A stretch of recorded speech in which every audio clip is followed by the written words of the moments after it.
Security is not an engineering discipline. It is a function of finance. So can you expand a little bit more? If I have an empty safe, the amount of security I should be spending is zero. If I have $10 billion, the amount of security I should be spending is proportionally much larger. Irreversibility is both the blessing and the curse. If you have a reversible, centralized blockchain, we might as well just be using the US dollar. Which we do. They're called stable coins. Circle or Tether or similar companies are just going to be merged with the fascist state and turn into CBDCs. Data breaches are cheaper than actually doing security well. A corporation is a sociopathic artificial intelligence programmed to maximize profit without ethics or concern for the greater good. The board of directors should have at least one member who understands cybersecurity, and the CEO and the board are ultimately responsible, not the CISO.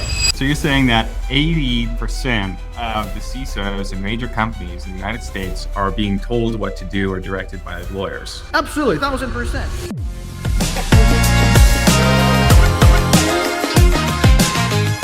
Everybody, this is Mitchell Amador, CEO of Immunify, and this is the Immunefi Show. Today we have a very special guest, very interesting character, Q Bera, CISO over at Berachain, and a brilliant security mind. We're going to pick his brain. We're going to discover a little bit about all the adventures he's been on, how he thinks about security. He has a novel security philosophy, I've always felt. We're going to talk a little bit about how he thinks about applying this to the organization and to infrastructure. And we're going to talk a little bit about the tools of the trade and our collective threats and enemies and where this is all going into the future. As a practitioner over many years now, I think he has a really privileged view into where the future of security is going. And we're going to have him prognosticate about that. So it should be wild. So welcome, Q. Those of us who have been engaged with the projects that you've been involved in, obviously you know quite a bit. You have quite some achievements, but I would love to hear in your words what you want to reveal. Who is Q?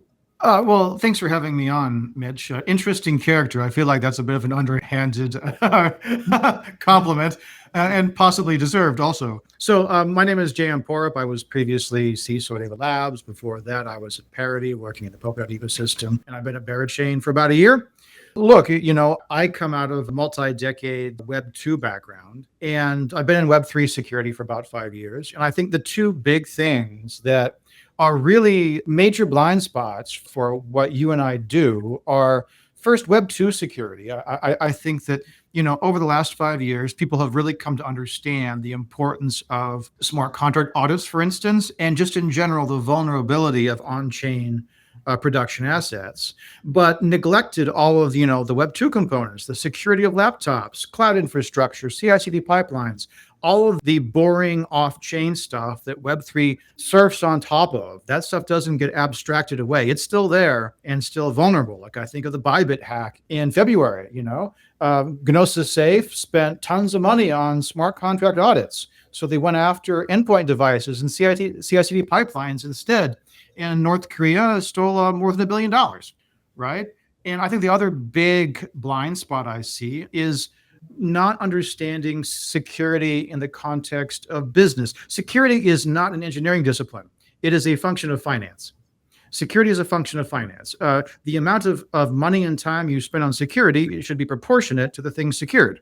If I have an empty safe, the amount of security I should be spending is zero. If I have $10 billion, the amount of security I should be spending is proportionally much larger. And understanding that there is no absolute right answer. There is only a risk management function that is a function of finance and owners and directors' risk tolerance. And I feel these two big buckets of blind spots, because you put blind spots in buckets. Then you have a bucket of lots of blinds. Well, I mean, two is not a lot, but still, they're large blind spots. So work with me. It's a bucket with two blind spots. They're big. They fit in the bucket, right? So that's where we're at today. Okay, that is a great way to start. Let's talk philosophy. I mean, you know, that is something I find endlessly fascinating, and that there are different ways, you know, of looking at security philosophy. Now, the latter thing that you mentioned, I think I've had versions of this thought, but I've never heard someone say it quite like you have and have so fleshed out a version of this. You say security is not an engineering discipline. Number one, I can hear engineers on many teams around the world, you know, squirming. And I think you're right about that, but I need to understand how you're right. I think we all do. And more that security is related to finance. So can you expand a little bit more? And you gave us a high level overview about think about it in terms of financial terms, but how should we be thinking about, you know, security as a discipline, security as a profession, where we line up, what kind of key principles or models we need to be really, really good and effective. Because, you know, at least in the Western world, I know in the Eastern world, for example, it's different. I know a little bit about how Russian security models and how Chinese security models work, and they're not the same as the Western world at all. At least in the Western world, security is so tightly appended to the development and to the engineering process that you almost don't think of security people as not being engineers. And we know that's not true. But I would love, you know, for you to explain us and give us a little bit more nuance into how we got into this pickle and what a better way forward might look like. Well, I mean, there's two branching thoughts I have. The first is that at a tactical level, it is an engineering discipline. That's like saying knowing how to use a rifle is a military discipline. Well, knowing how to use a rifle as part of an army is clearly a military discipline. But how you strategically use that is fundamentally a geostrategic problem, which is much larger than bullets in cannon, right? And I think maybe a really good place to zero in on for the audience is how should earlier stage startups be thinking about security? Because that's an actually really hard problem in Web3. Like, I come out of a Web2 background. If you're a classic Web2 data-driven shop, let's say it's 2010, you're running a data-driven startup, you're going to YOLO. You are going to take on maximum security tech debt. Facebook did this until they were a multi-billion-dollar company. They weren't paying off tech debt until they were a multi-billion-dollar company, right? Like, you know, you want to take that tech debt. And why? Because, you know, first of all, the financial impact of a breach is slap on the wrist, some bad PR, who gives a shit, yada, yada, yada. Because fundamentally, the negative externalities of a data breach, a classic PII data breach, the consumer suffers, not the actual company breached, right? It's like, talking about oil spills or something. The oil company doesn't get hurt when they spill oil. Everyone else does, right? That's why we have regulatory compliance regimes like we got Sarbanes-Oxley and GLBA and yada, yada, yada, FTC, GDPR, CCPA. The acronym is just like, verbal diarrhea. And nobody cares because fundamentally, it's the cost of doing business. Data breaches are cheaper than actually doing security well. So in Web 2, you roll with bad security in a capitalist Western business model. And, a corporation is a sociopathic artificial intelligence programmed to maximize profit without ethics or concern for the greater good.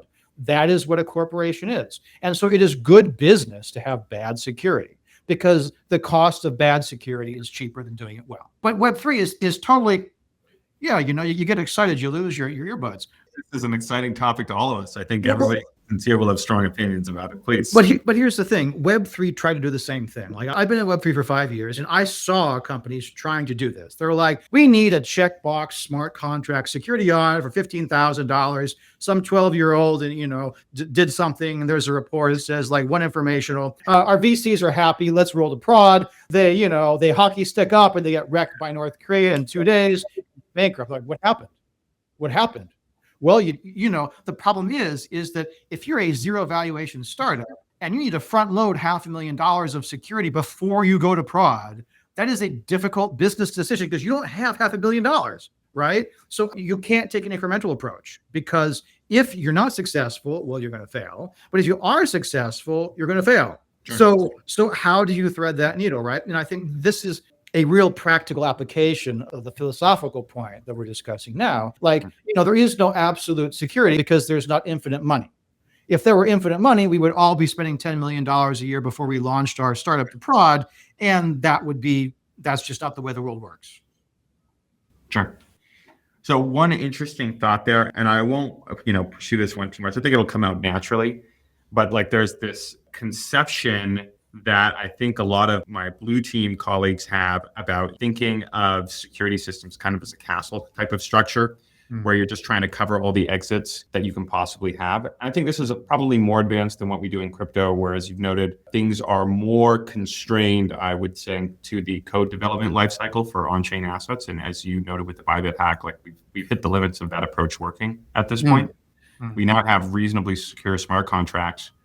I mean, numbers are getting better and better there year over year in terms of hacks coming down. But we're seeing hacks occur in the rest of the attack surface, which ended up being a lot larger than people expected. But even that model, I think looking at all of your infrastructure, so to speak, as a castle to guard is particular. I'm wondering, like from a high level, a philosophical perspective, that's kind of par for the course in the blue teaming world. But do you think that's the right way that we should be looking at things in crypto as well? Should I be imagining my whole attack surface and thinking like, okay, I got to have fortifications, or I got to have access control. That's how I should be doing it. Or do you think there are some principles or models that we have in Web2 security that probably shouldn't necessarily be ported over to crypto, or that we have to change the way that we think about things substantially?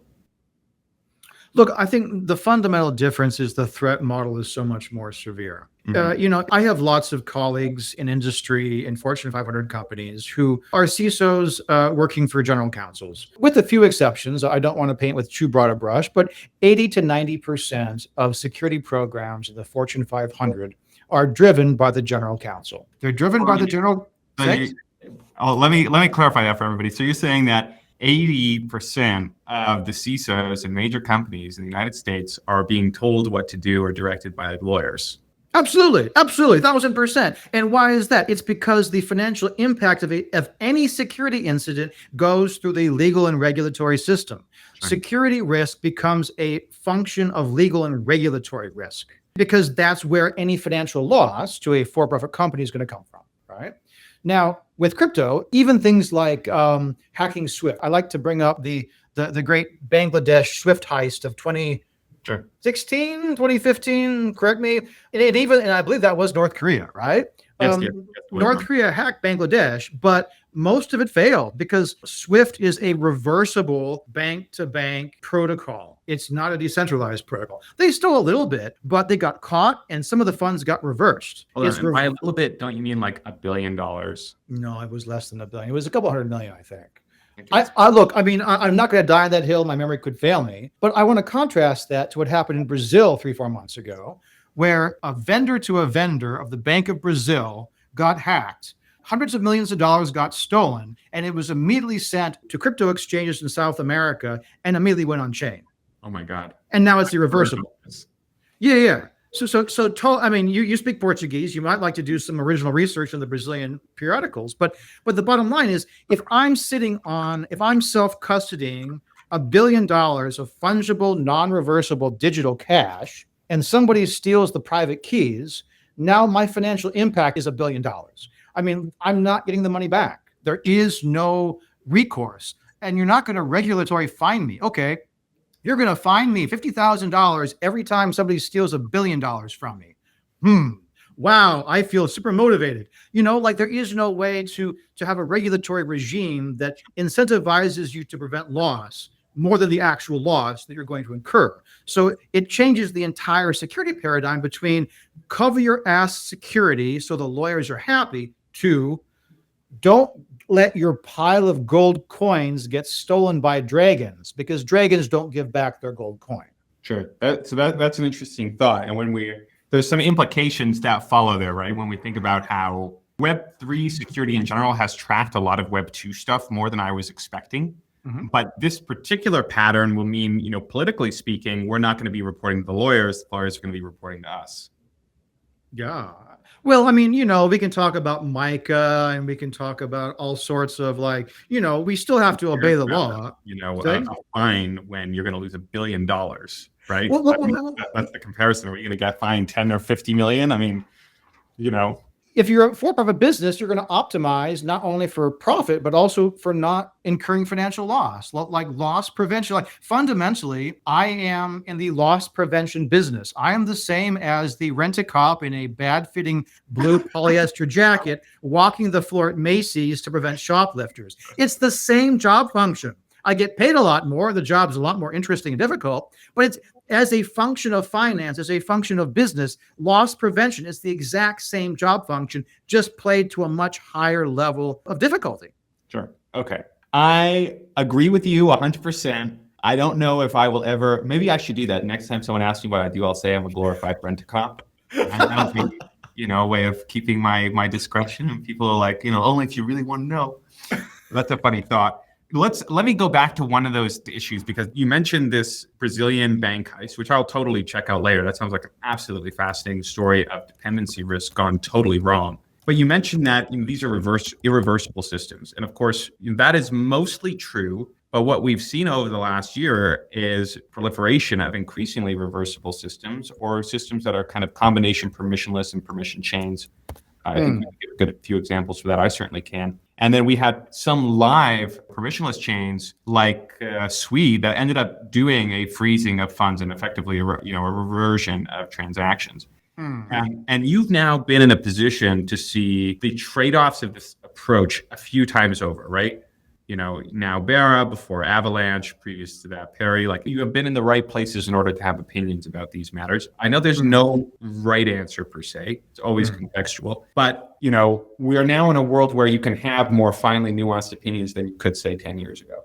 And so I'm very curious what you think about where layer one chains are going and to what degree, should we be allowing these types of transaction reversions? It's not quite a permissioning or permissionlessness. It's introducing reversibility, which historically we've been absolutely anathema to, like nobody has wanted to do that. But now things are changing a little bit. I'm very curious about your opinion about that. Well, look, that's like asking, it's a what's the point crypto? It's a double decaf latte with low-fat soy milk and fake cream. It's a what's the point latte. It's a what's the point crypto. When people who are not in crypto and know nothing about it, because I have people in my life who I don't chew their ear off about crypto. Like, what do you do? What is this crypto thing anyway? And I tell them, though, if you know one thing about crypto, it's that Bitcoin is fundamentally a successful critique of fiat money printing and the US dollar and the euro, right? Or just fiat money in general. And fundamentally, the irreversibility is both the blessing and the curse. You can't have the good without the bad. If you have a reversible, centralized blockchain, it's a what's the point blockchain. We might as well just be using the US dollar. Which we do. They're called stable coins. Well, yeah, and a stable coin is very different from the irreversible transactions we were discussing earlier because, Circle is a bit slow off the starting block, but they can and do and have reverse transactions, frozen funds. And, Circle or Tether or similar companies are just going to be merged with the fascist state and turn into CBDCs, which do the exact same thing. And so I understand why it's happening. I understand who benefits, but I don't understand why I benefit. I don't understand what the cypherpunk benefit is of using a reversible blockchain. I just don't see the point. Sure. Let me throw something out there, and maybe this will tickle you. I've been more and more of the opinion that we're going to end up having this wide spectrum of different players where you have things that are basically entirely permission chains. Like the mortgage world will end up being on totally permission chains. But then there's going to be some level of accessibility of that capital or those assets as collateral that moves gradually into a permission chain environment.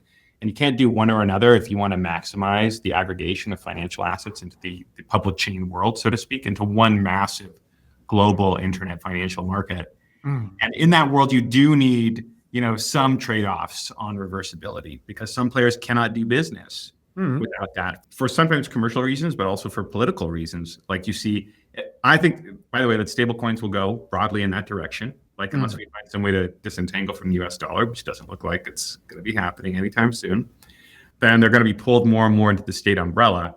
But if you don't play ball, to some degree with reversibility, then eventually the states are not going to allow you to continue playing ball. And then you're going to lose access to all that liquidity, all that financial resources and the market. The crypto markets need to keep growing in order to sustain themselves. If that stops, then new problems, I think, will begin to emerge.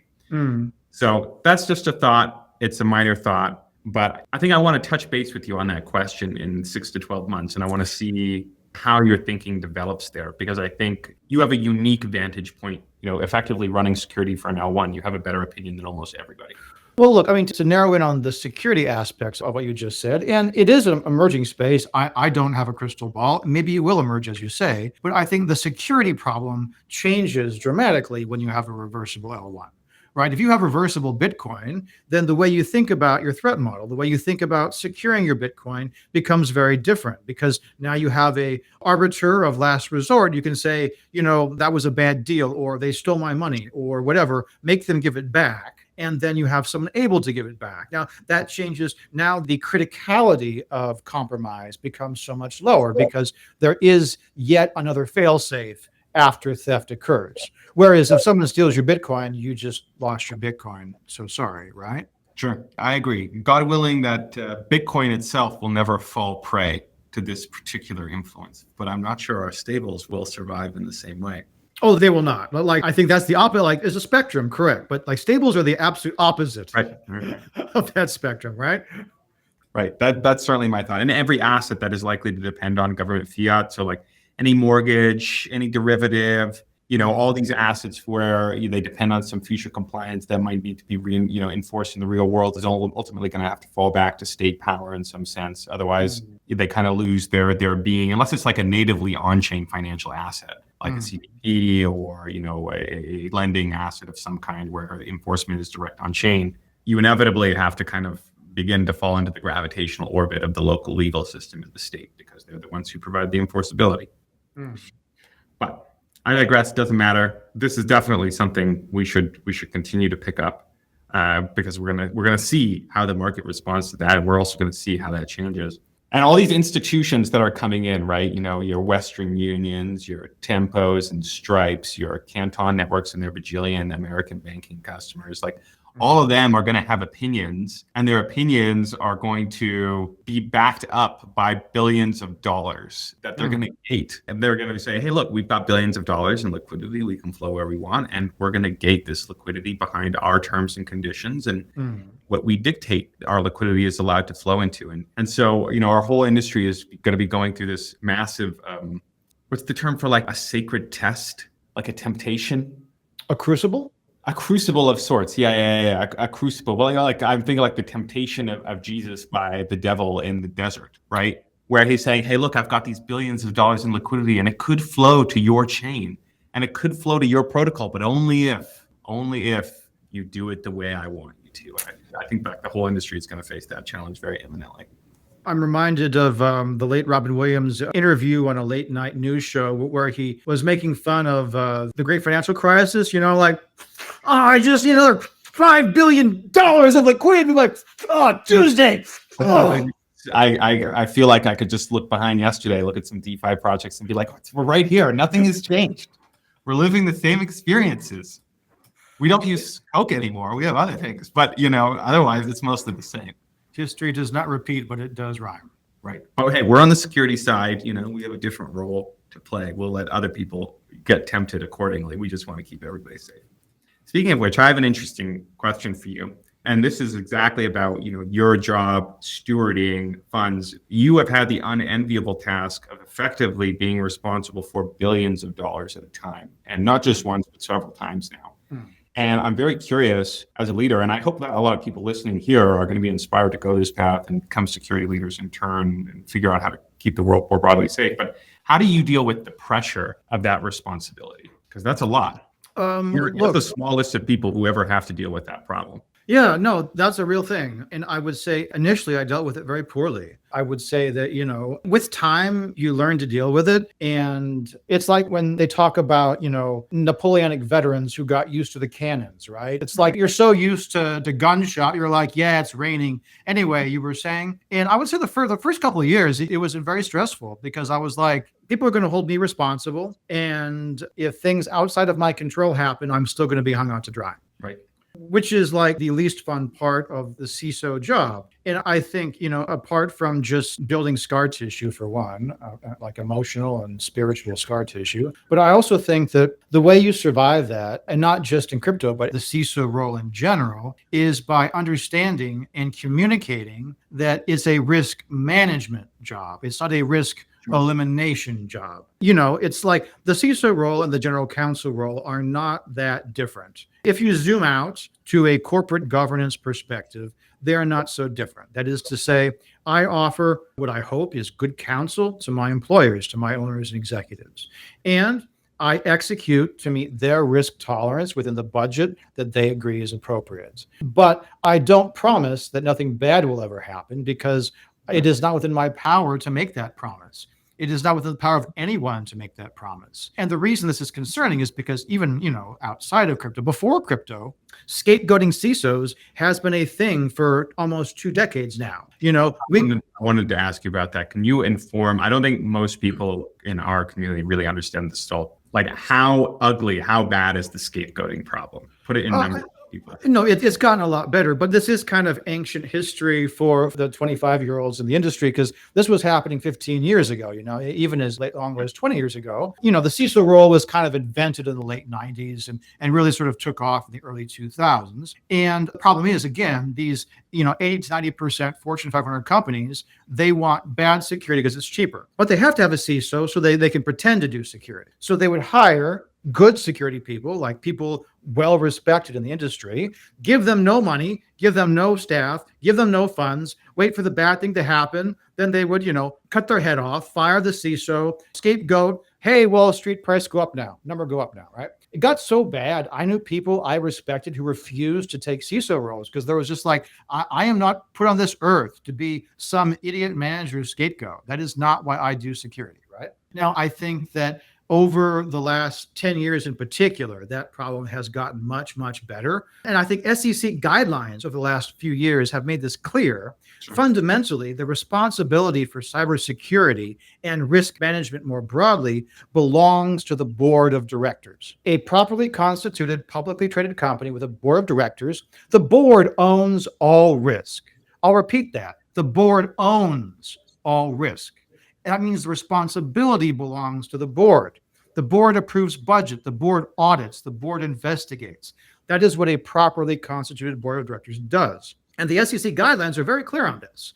The board of directors should have at least one member who understands cybersecurity, and they should be conversant and fluent in managing that risk. And the CEO and the board are ultimately responsible, not the CISO. The CISO's job is to execute to meet their risk tolerance. And if they accept risk, then you own the risk. You don't get to shoot me in the head because you didn't give me budget, right? To be clear, that's not my current situation. That's never been my situation in crypto either, because crypto understands like the immediate financial impact. But historically, across most security leadership, across most of Western capitalist companies, this has been, a huge problem. And I think the solution is really to have clear communication with your employer, your board of directors, CEO, directors, however your company is constituted, to be really clear, like, I manage risk to your risk tolerance, but I'm not Magic Man. I don't wave a wand. Like, if you give me the entire GDP of the entire planet, I will say I can probably get close to zero risk, right? Businesses are here to make money, not to be secure. I support the business. They don't exist for me. I exist for them, right? It's a support role. So there's always risk, and risk is an acceptable part of doing business. And that's fine. Businesses that don't take risk don't make money, right? So there's always that business context. How much risk do we want? And that is not my place to decide, only to counsel and advise.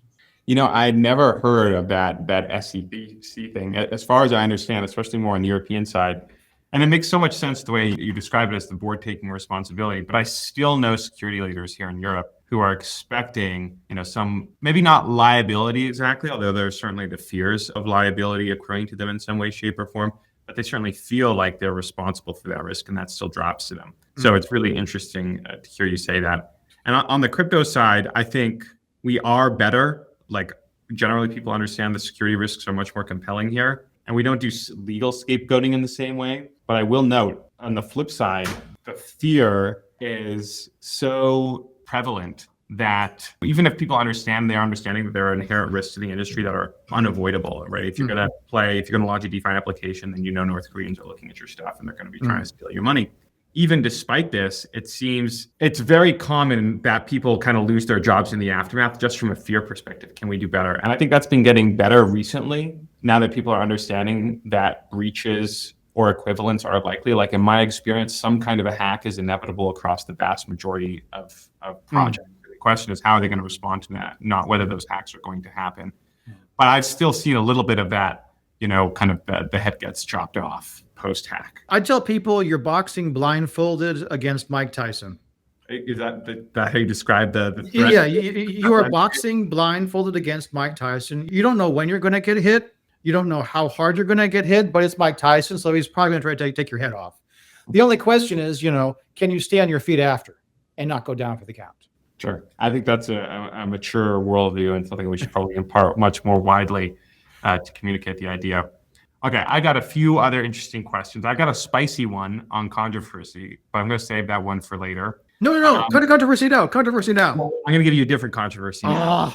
Well, this one will be more tangible. The other one will be more about, broader picture, I would say.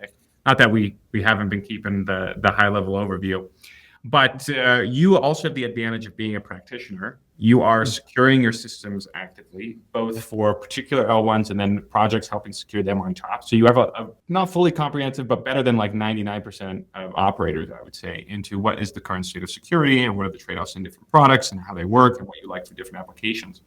So I want to ask you, we'll play a little game. We'll say overrated or underrated. And I want to look at the security stack as we cover them. So, I'm going to go through a whole list of different tools or different products that you can be looking at and how the industry thinks about them. They're all going to be mostly on-chain specific, so not including the Web 2 side, which is also critical. We don't give enough love, as you said at the beginning, but here we'll focus more on the on-chain side. And I want you to tell me if any of these are overrated or underrated and call out what's most salient, okay? So what people think is a lie, and they need to be corrected and told proper that they shouldn't be doing that. And here I'm thinking about the full stack when it comes to code security. So think AI tooling at the very front, audits, audit competitions, bug bounty monitoring, firewallings, fuzzing applications of various kinds, any other broader static analysis tooling, automated vulnerability detection tooling that you might be familiar with. Let's just start with those ones. So how do you think about this? And people already have default opinions. Everybody who listens is going to have an opinion. So really call out where you think people are off and they need correction. Well, look, I don't know where any given listener is at and what they think. But look, I would say that a guiding principle in all software development, in or out of crypto, is, fundamentally an ounce of prevention is worth a pound of cure. Now, see, here's the thing. If you're Web 2, you can roll and secure, take the tech debt, and then patch. Sure. You can ship to prod 10 times a day if you want, because that's how you roll. We don't do that with on-chain code. That is not a thing that you theoretically could do it. It's a terrible idea.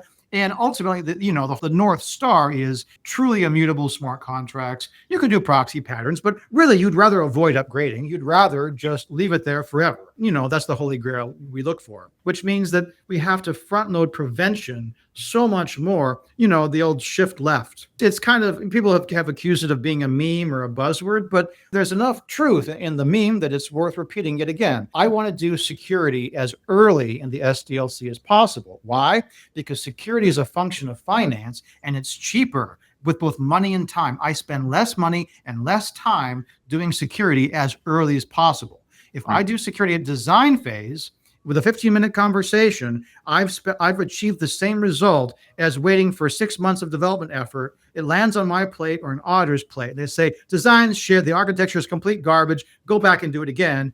You just wasted 6 months of money and time, right? So as a general high-level view, we want to shift security as early as possible to save money and time. And that means, the nuance of security at design phase, architecture phase, while writing code. There is this emerging class. I know Immunefi is working on AI auditors, static analysis tools, fuzzing tools for tech stacks where that makes sense, all integrated into the development process itself to find bugs while they're being written. Even tools in the IDE. It's like Microsoft Clippy. Hey, you just wrote a security bug. Are you sure you want to do that? You want to shift left so that when it gets to an auditor, you've really raised the bar to force them to find the hard bugs, right? To find those crits if they exist. And we can also talk about, shifting left means I'm impressed by, some people are kind of down on the competition space. And I think that isn't a flaw in the concept. It's a flaw in the execution. You have to have a good bug competition platform that's executing well and getting a good crowd of finders. Fundamentally, a competition is only as good as the people who participate in the competition. And also, I think it only works for smart contracts because there aren't enough like Rust or Golang auditors who are going to do a competition in Rust or Golang. That's not going to happen. But I think if done properly, that can be cheaper because fundamentally, like you pioneered really the bug bounty space in Web3, right? Mm-hmm. And if I'm paying a bug bounty, which I'm happy to do, but if I'm paying a bug bounty, it means everything else failed. Right. It means 8 other steps failed. And the bug bounty is a fail-safe of last resort, right? Like if I'm paying a bug bounty, it's because I had 8 opportunities to get it right and I still failed. which is also why I say, you need a bug bounty. But if your entire security program is a bug bounty at Immunefi, well, nice choice of platform, I agree, but you should be doing more than that. Like, don't just rely on Mitch and his team. You should be doing other stuff first, right? It's not just the bug bounty. That's a little bit too little too late. I agree 100%. And I guess to kind of pull back to the core of that, the implication is, other than, of course, bug bounties are great in their own way, but the real implication is that the earlier you can make an investment, the more underrated a tool is. So, for example, these AI vulnerability detection tools they're young, they're immature, they got a ways to go, but they're phenomenal because you can get code review of some kind, even if it's only like a junior security researcher level. You can get that on every single commit, on every fresh batch of code. And that is a great thing, right? And by extension, like anything going earlier is likely to be, more compelling strictly from that financial kind of risk calculus perspective. Is that right? Yeah, well, look, I mean, the way I think about my job, I'm maximizing for an equation. I call it security ROI. You can use a different label, different word. Don't get hung up on a metaphor. But fundamentally, my job is to optimize for risk mitigated divided by money and time spent. So I either want to increase my numerator or decrease my denominator. So you just think about all this as an investment. You're a risk allocator. You're a risk to security, net security gained allocator for your business. That's how you think about it. Look, I mean, if you come to me and say, I have a tool, I have a mythical tool, it's a magical tool, it is going to eliminate 100% of all security bugs, and it turns out not to be snake oil. It's some like magical, like it doesn't exist. It's never going to exist. But it's an example. You come to me and say, hey, you can have this. It's going to cost you $1 billion. Maybe I don't have $1 billion. I guess I'm not buying it. Right? Or if you come to me with a free tool and say, the false positive rate is 99.9%. For every one true finding, you're going to have to spend 15 minutes to triage 999 false positives to get to one true positive. Okay. And that true positive might just be a low. It's a free tool, but you're going to be spending engineering hours triaging. Okay, that's a terrible bargain, right?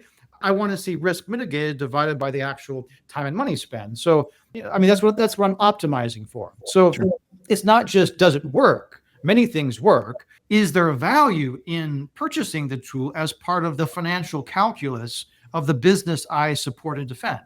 I think that whole frame of reference that you give is very obvious when you say it out loud, but I have met few security leaders who are capable of constating that in that way, right? And even like really brilliant security engineers, I've obviously had the pleasure of meeting a whole bunch of them, and most of them are not capable of making such a kind of a pragmatic calculation on how they think about managing risk and how they think about allocating risk and really understanding as a whole portfolio of risk and the limited amount of budget that they need to allocate between.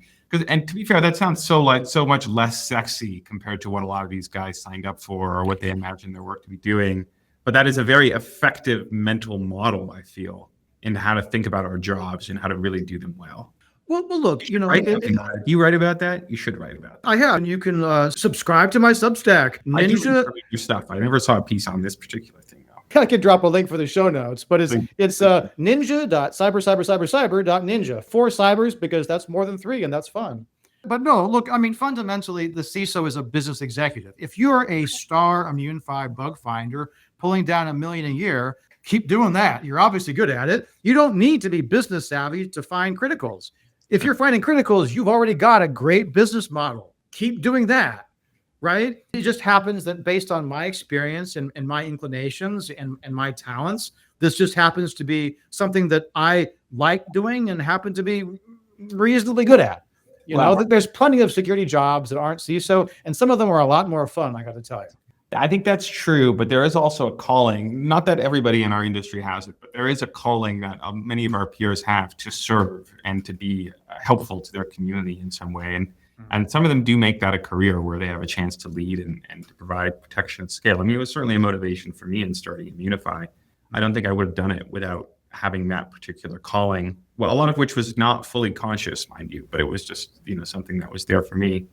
And the role that you sit in is one of the peaks, not always contextually the peak. Like there are worlds where you can be Sam CZ's son or a white hat mage or you know, any of these incredible white hats, which have outsized, you know, world-class impact.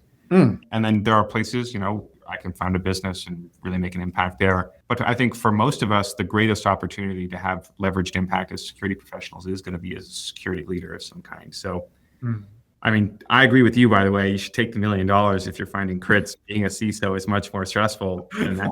It's like incomparably more stressful and emotionally challenging. But at the same time, it is kind of inspirational. I mean, it really changed how I think about things, I would say. Now, final thing before we wrap up here, I just want to ask, and we'll keep this real quick because we'll save most of this, I think, for a future chat. I didn't even get to most of the questions I had in mind, that's okay. We had some fun. That is most controversial opinion, and it can be about crypto, it can be about privacy, it can be about security. What's the most controversial, but you think, you know, deeply true and meaningful position that you hold, a very contrarian security take? I took some flack on Twitter last week because I gave a hot take that security awareness training is largely irrelevant. But that's based on 5 years in the trenches doing it and finding people. Look, fundamentally, you know, it's my job to think about security. It's not the job of hundreds of people who work in my organization to also think about the security. If you're in BD, you should be great at BD. You shouldn't have to spend an hour of cognition every day being an expert at something that you're bad at. So fundamentally, taking choice, like the phrase operational security, assumes options. It assumes making good choices where optionality exists. So what I do is, look, fundamentally, you replace security awareness training with security governance. I'm going to give you one choice and remove optionality, and I'm going to make it a good choice. And then you're going to have to click the button or you're not going to work. To give you an example, some things are YubiKey mandatory. Here's your YubiKey. Stick it in your computer, touch it. If you don't, you don't work. There is no operational security. There is no optionality. You don't have to think about it. Hey, I took all the thinking out of your head and put it into mine so you can do your job instead of trying to do mine badly. Do BD, write software, be a dev row, do accounting. You shouldn't have to think about security. It's my job to take the optionality away from you and make mandatory default only one good choice. And now the security awareness problem essentially goes away.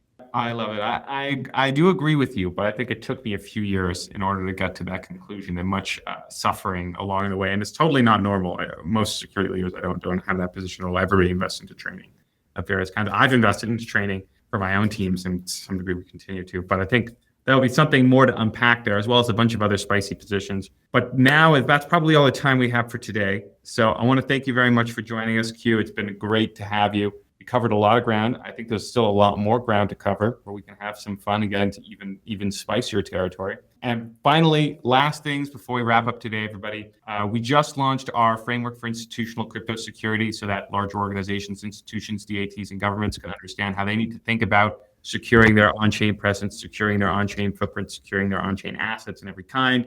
So if that's curious to you, go check that out. You're going to see the future of how adoption to the tune of many trillions is going to come along. It's going to come through security measures, just like we put into that paper. And finally, it's been a real pleasure hosting Q, and it's been a real pleasure being here with all of you guys. So thank you for joining. Thank you for listening in. I'm looking forward to the next one. Always a pleasure, Mitch. Talk to you later, hey? You well. Ciao.